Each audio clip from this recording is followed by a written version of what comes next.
what was in this patch, because we just looked at literally everything in the patch. We now have an idea of what is good and what is not good. So the theme of this patch is change. So what's changed? Well, instead of hiding the premium outfits on the bottom of the patch notes, they brought them up front and center, making sure that you couldn't avoid seeing them. There's 4 outfits. You have a $30 outfit that looks like it should be in a completely different game. You have, I don't know, what is it, a $15 outfit that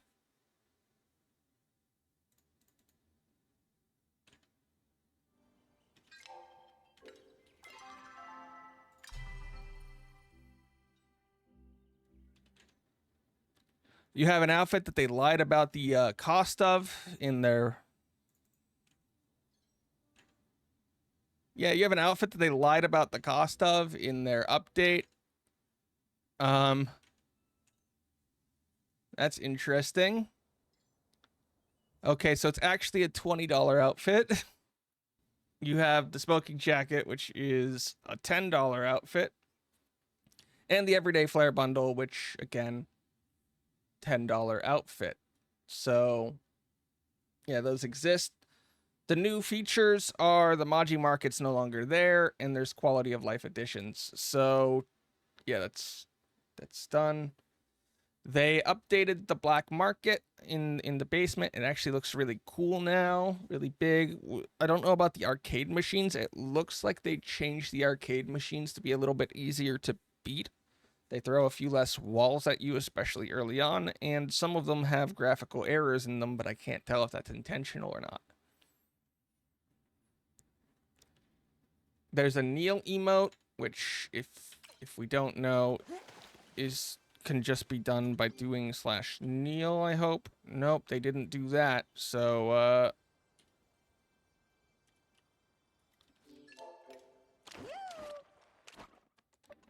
they added the kneel emote, but they didn't make it so that you can type it, which means they created half of an emote.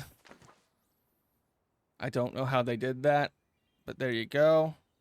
And in case you're wondering, I mostly do all of my emotes through typing, so /sit is a slash command. They just didn't add the slash command.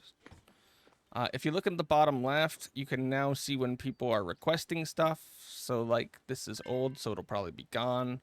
But if we click here, it'll bring us to the gifting, and it'll alert us to when other people are doing things, which is a really nice thing. We could fill bathtubs, which we looked at. The biggest thing here is that you can destroy crops, which we already did once, so we're not going to do it again. With the right click, and you can see there's an animation now. You attack the crop, it'll have a life bar, all of that fun stuff. You do not get the seed back if you destroy a crop, and the patch is destroyed. So, just so you're aware. They updated the icons for tomatoes and apples. When you're online, crops will now go through exactly 1 growth cycle.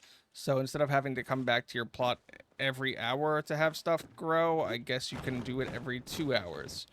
Which, still a far mix from what they promised literally 2 years ago. But, you know, it's a change. Doors and wall styles in your houses and such. How did they do this? Ooh, wait. They've added some recipes that they said were in the game and weren't actually in the game. So now they're actually in the game. And this is where I note that sushi is currently not an obtainable recipe in the game. You see, a patch or 2 ago, they broke it and they didn't realize it. And people have been complaining about not getting sushi. So if you need sushi in the recipe, you have to go to somebody who got it before they broke it.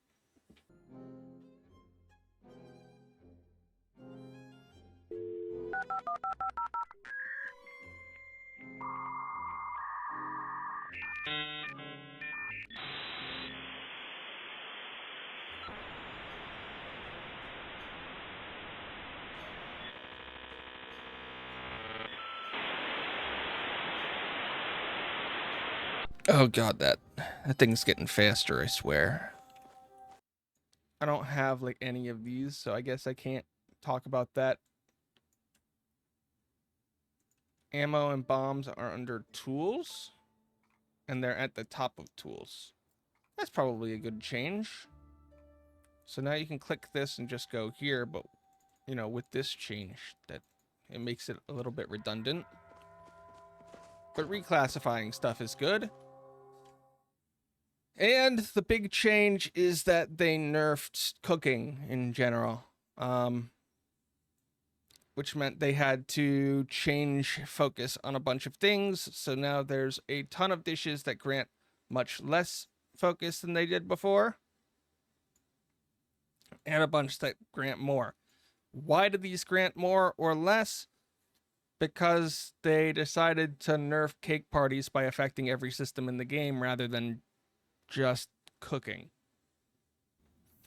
Hello, this is Editor Doherty back for another video. I came in after the fact to, well, tell you some of the actual effects of these cooking nerfs. Now, if you wanted to make a star quality cake before the patch, well, it was worth quite a bit. Now, if you total up the cost for all the ingredients, a star quality cake will net you about 88 gold per profit per craft if you're using blueberry for starter and apples for the rest. Which, you know, 88 gold per craft, considering a craft doesn't take that long, is okay. It's definitely down from where it was. The problem is for non-star quality cakes, you're actually losing 173 gold per craft now, which means that their entire system of how much something is worth versus how much it sells for is really all sorts of messed up now. And this can also be seen with apple pies, which you lose money now if you craft a normal quality one and try to sell it.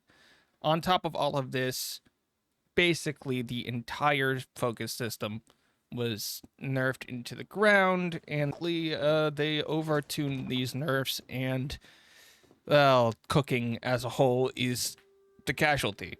You basically just, yeah, there's no reason for it anymore. I don't know why they did all of this.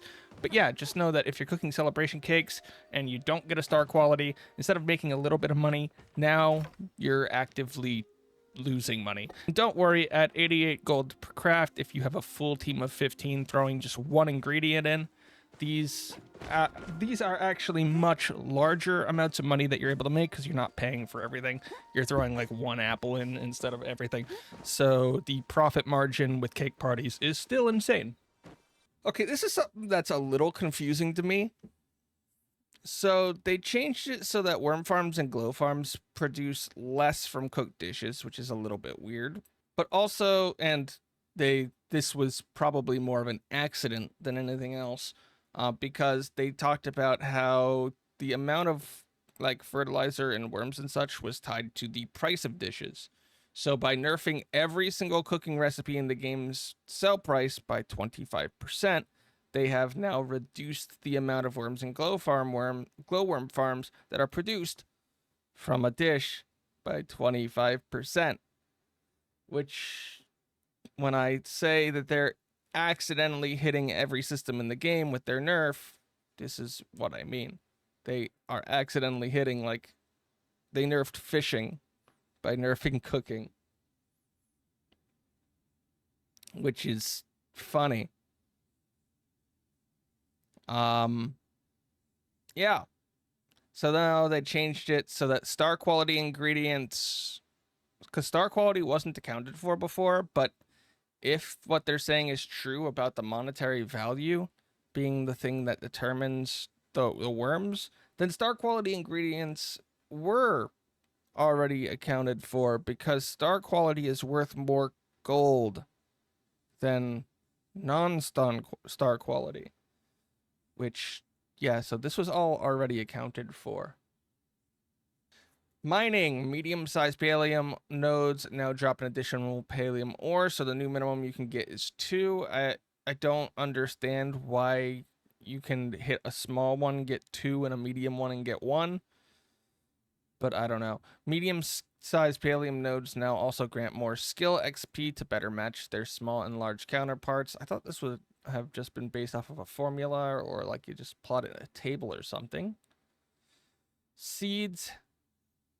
The value for seeds have been increased to 60. The value for rare oyster drops has been increased, so that's a bit of a buff. So they wanted to make foraging a little bit more money. So they did. Does this change anything? It might bring oyster farming for rare oysters a little higher up. But I'm not sure how much higher. This might break it into like the 15. I don't know, because didn't they nerf the spawns a while back, or did they unnerf that? Might still be below 10. And FAQs. New things to add to their frequently asked questions. They have, are there going to be outfits added with every patch? Yes, and they increased the amount in this patch from 2 to 4, which is a whole discussion. They need to make money. They're always open to considering other ways to monetize based on feedback from other players, but your outfits are all still going to be paid. So, yes. Are you going to do something about how players are treating other players when it comes to scarce resources like Palium nodes? Something that they've known about for a very, very, very, very, very long time. Even before the beta.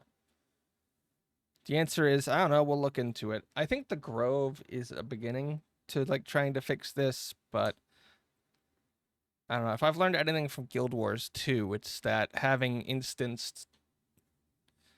personalized node drops and personalized resources for that is sometimes much better. Homestead wall cabinet used to have dishes. They're gone. This is a side effect of them trying to do that open close furniture thing that they talked about a couple months ago. And why does it seem like several game icons of several decor items do not match their 3D models?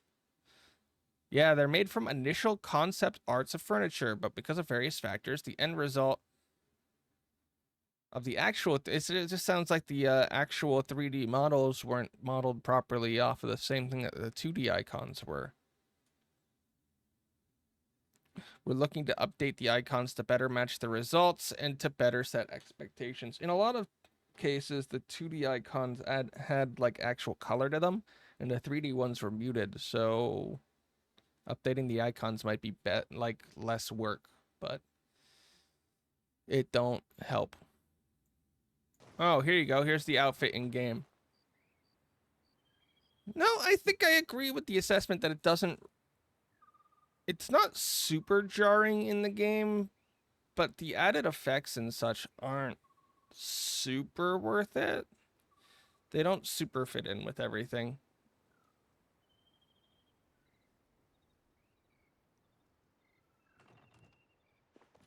It looks good. It looks like a decent outfit.